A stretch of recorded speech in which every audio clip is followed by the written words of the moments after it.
چھوڑتے ہیں تو اپنے حواریوں سے کہتے ہیں سنو سنو، مجھے جس رسول کا انتظار تھا، مجھے جس نبی کا انتظار تھا، جس آخر انبیاء کا انتظار تھا، جس ختم المرسلین کا انتظار تھا، وہ میرے زمانے میں تو نہیں آیا، لیکن یاد رکھنا میں تم کو بتائے دیتا ہوں وہ آنے والا ضرور آئے گا، خاتم النبیین ضرور آئے گا، خاتم المرسلین ضرور آئے گا، وہ طٰہٰ و یاسین ضرور آئے گا، وہ محمد مصطفیٰ ضرور آئے گا۔ اے لوگوں سنو، میں جاتے جاتے تم کو ان کی پہچان کرا دیتا ہوں، ان کا نام بتا دیتا ہوں، ان کے بارے میں بتا دیتا ہوں۔ قرآن پاک میں اللہ اعلان فرماتا ہے، حضرت عیسیٰ عرض کرتے ہیں وَمُبَشِّرًا بِرَسُولٍ يَأْتِي مِن بَعْدِهِ اسْمُهُ احمد، اے میرے حواریوں سنو، میرے بعد اب جو نبی آئے گا اس کے بارے میں تمہیں خوشخبری دیتا ہوں، اس کا نام احمد ہوگا۔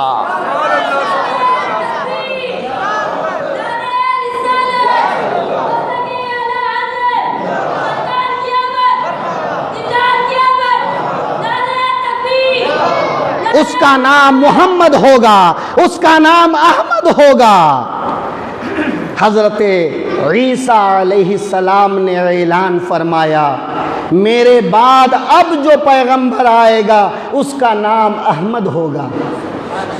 عزیزان محترم، 12 انبیاء کرام ایسے گزرے جنہوں نے تمنا کی، جنہوں نے دعائیں مانگی، پروردگار نبی آخر الزماں کا امتی ہونے کا مقام عطا فرما دے، محمد الرسول اللہ کا غلام ہونے کا شرف عطا فرما دے۔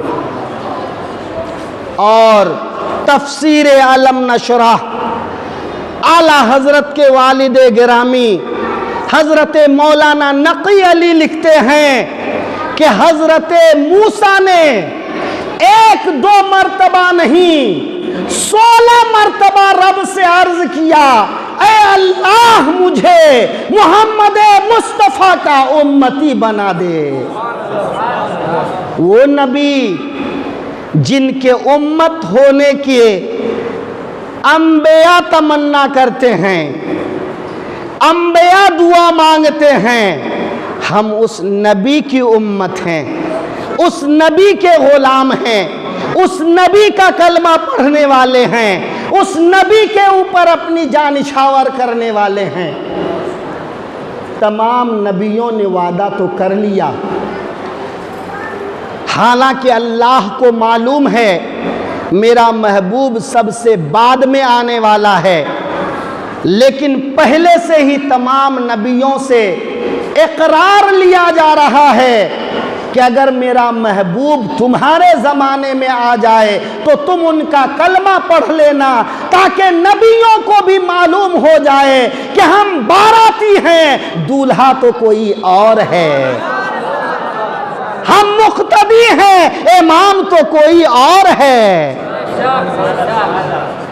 تمام مقتدیوں سے اقرار لیا گیا۔ اب میرے آقا تشریف لے آئے، اللہ کے دیدار کے لیے جانے لگے تو مسجد اقصیٰ سے ہو کر گزرے۔ جب مسجد اقصیٰ پہنچے تو تمام انبیاء مسجد اقصیٰ میں صف باندھے کھڑے ہیں، صف باندھے کھڑے ہیں۔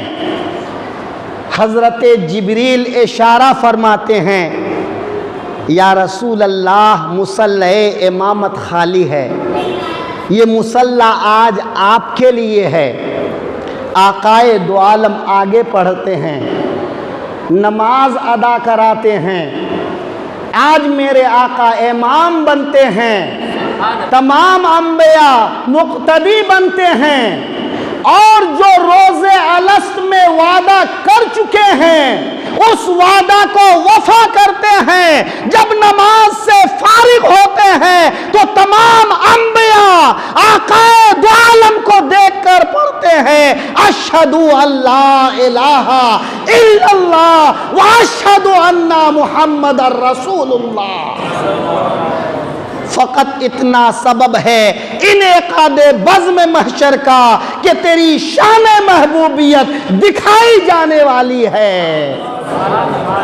عزیزان محترم، یہاں بس ایک بات عرض کروں گا۔ آج ہم نبی کی میلاد کرنے بیٹھے ہیں۔ میلاد کس کو کہتے ہیں؟ میلاد کا مطلب کیا ہوتا ہے؟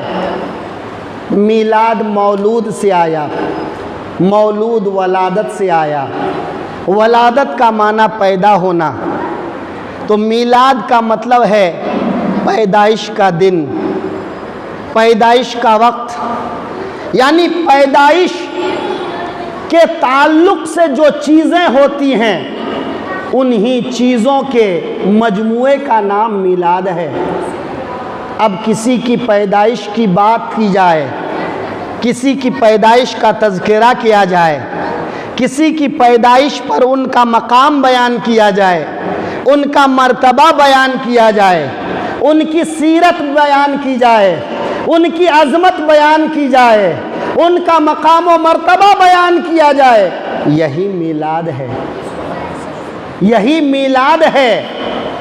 یعنی جب کسی کی پیدائش کے بارے میں بات کرنا، اس کی میلاد بیان کرنا ہے، تو آج ہم اپنے محبوب کی آمد کی بات کرتے ہیں، تو آج ہم میلاد منا رہے ہیں، لیکن یہ میلاد روز الست بھی ہو چکا ہے، یہ میلاد روز الست بھی ہو چکا ہے۔ جب اللہ نے تمام انبیاء کی روحوں کو جمع کیا تو یہ مجلس کس لیے تھی؟ یہ مجمع کس لیے تھا؟ یہ کس بات کا اعلان کرنا چاہتا ہے؟ کس کا تذکرہ کرنا چاہتا ہے؟ کس کی عظمت بتانا چاہتا ہے؟ کس کی رفعت بتانا چاہتا ہے؟ کس کی خصوصیت بتانا چاہتا ہے؟ تو اللہ فرماتا ہے لوگو، یہی میلاد تو میں کرنا چاہتا ہوں، میرا محبوب آنے والا ہے، میرا رسول آنے والا ہے، میرا حبیب آنے والا ہے، میرا آخری پیغمبر آنے والا ہے، میں جس پر قرآن اتاروں گا وہ آنے والا ہے، جسے معراج میں بلاؤں گا وہ آنے والا ہے، جسے دنا فتد اللہ کا مقام عطا کروں گا وہ آنے والا ہے، جس کے ہاتھوں میں زمین کے خزانے کی کنجیاں دے دوں گا وہ آنے والا ہے، جو زمین و آسمان کا رسول ہوگا وہ آنے والا ہے، جو تمام نبیوں کا رسول ہوگا وہ آنے والا ہے، جو تمام رسولوں کا رسول ہوگا وہ آنے والا ہے، جو کائنات کا مالک و مختار ہے وہ آنے والا ہے۔ اللہ میرے حبیب کی، میرے محبوب کی میلاد بیان فرما رہا ہے۔ اے نبیو، اگر تمہارے زمانے میں آ جائے تو کلمہ پڑھ لینا، اور تمہارے زمانے میں نہ آئے تو اپنے کلمہ پڑھنے والوں سے بتا جانا ان کے ناک نقشہ کیسے ہوں گے، ان کی صورت کیسی ہوگی، ان کا جمال کیسا ہوگا، ان کا کمال کیسا ہوگا، ان کا حلیہ کیسا ہوگا، ان کی عظمت کیسی ہوگی، ان کی پہچان کیسی ہوگی۔ تو اللہ تبارک و تعالیٰ نے اپنے محبوب کے خد و خال کو، عظمت و رفعت کو جس دن بیان فرمایا وہ میلاد مصطفیٰ کا دن تھا، وہ میلاد النبی کا دن تھا۔ وہ یہ میلاد اگر بدعت ہوتی، یہ میلاد اگر نئی چیز ہوتی، یہ میلاد اگر کوئی عجوبہ ہوتا تو اللہ نہ فرماتا نا۔ آج جو لوگ سنیوں کو بدعتی کہتے ہیں اس لیے کہ وہ میلاد کرتے ہیں، ذرا بتاؤ اگر سنی اپنے نبی کے ذکر کرنے کی وجہ سے، ان کی آمد کا تذکرہ کرنے کی وجہ سے، ان کی عظمتوں کا تذکرہ کرنے کی وجہ سے بدعتی ہے، تو جس رب پر تم ایمان لانے کا دعویٰ کرتے ہو وہ رب العالمین جو روز الست میلاد کر رہا ہے، اس رب العالمین کے بارے میں کیا کہو گے؟ اگر نبی کا ذکر کرنا بدعت ہے تو پھر اللہ جو نبی کی عظمت بیان کر رہا ہے، نبی کا میلاد کر رہا ہے، نبی کا تذکرہ کرتا ہے، پھر اس پر تمہارا فتویٰ کیا ہوگا؟ ذرا سوچئے تو صحیح۔ اس لیے ہم کہتے ہیں الوہابیت قوم لا یفقہون، ایک بودی قوم کا نام وہابی ہے، ایک بے وقوف قوم کا نام وہابی ہے، ایک ناسمجھ قوم کا نام وہابی ہے۔ وہابی بولتے ہیں مگر سمجھتے نہیں ہیں، وہ فتوے دیتے ہیں مگر سمجھتے نہیں ہیں کہ ان کے فتوے کی زد میں کون کون آنے والا ہے۔ اگر میرے نبی کی میلاد بدعت ہے تو ذرا اور آئیے، آقائے دو عالم صلی اللہ علیہ وسلم تشریف لے آئے، آقائے دو جہاں تشریف لے آئے، حضرت آمنہ کی گود میں تشریف لے آئے۔ جب حضرت آمنہ کی گود میں میرے آقا تشریف لاتے ہیں تو آقائے دو عالم کی تشریف آوری کا دن پیر کا دن ہے، سوموار کا دن ہے۔ میرے آقا نبوت کا اعلان فرما دیے، صحابہ کرام پر اپنی تبلیغ ظاہر کر دی۔ ایک صحابی کے گھر میرے آقا تشریف لے گئے، صحابی نے آقائے دو عالم کی خدمت میں کھانا پیش کیا۔ یا رسول اللہ، گھر آئے مہمان کو یوں ہی جانے نہیں دیا جاتا ہے، میرے آقا کچھ کھا لیجئے، میرے محبوب کچھ کھا لیجئے۔ میرے آقا فرماتے ہیں میں روزے سے ہوں، میرے آقا فرماتے ہیں میں روزے سے ہوں۔ صحابی عرض کرتے ہیں یا رسول اللہ، آج آپ کا روزہ کیسا؟ آج آپ نے کیوں روزہ رکھا ہے؟ اس روزہ رکھنے کی وجہ کیا ہے؟ تو میرے آقا ارشاد فرماتے ہیں اے میرے صحابی سنو، جس دن میں پیدا ہوا تھا وہ پیر کا دن تھا، اب جب پیر کا دن آتا ہے تو میں روزہ رکھتا ہوں، اپنی پیدائش کے دن روزہ رکھ کر میں اس دن کی یاد کو تازہ رکھتا ہوں، یعنی میری میلاد کو میں خود منا رہا ہوں۔ میلاد منانا بدعت، پیدائش کے دن کو منانا بدعت، تو میرے آقا کے بارے میں کیا کہو گے؟ کیا اس رسول نے بھی بدعت کی روزہ رکھ کر؟ اس رسول نے بدعت کیا اپنی پیدائش کے دن کو یاد رکھ کر، اس دن کو روزہ رکھ کر؟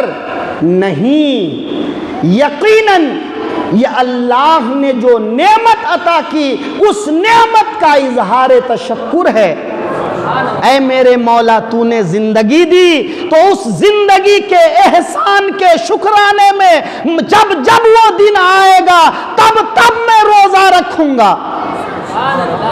تو یہ میرے آقا کا طریقہ تھا روزہ رکھنا، لیکن کسی چیز کو یاد رکھنے کے لیے کوئی ضروری تو نہیں ہے کہ صرف وہی طریقہ اپنایا جائے، کوئی اور بھی مناسب طریقہ ہو تو اس مناسب طریقے سے بھی اس چیز کو یاد کیا جا سکتا ہے، اس چیز کو منایا جا سکتا ہے، اس چیز کو یاد رکھا جا سکتا ہے۔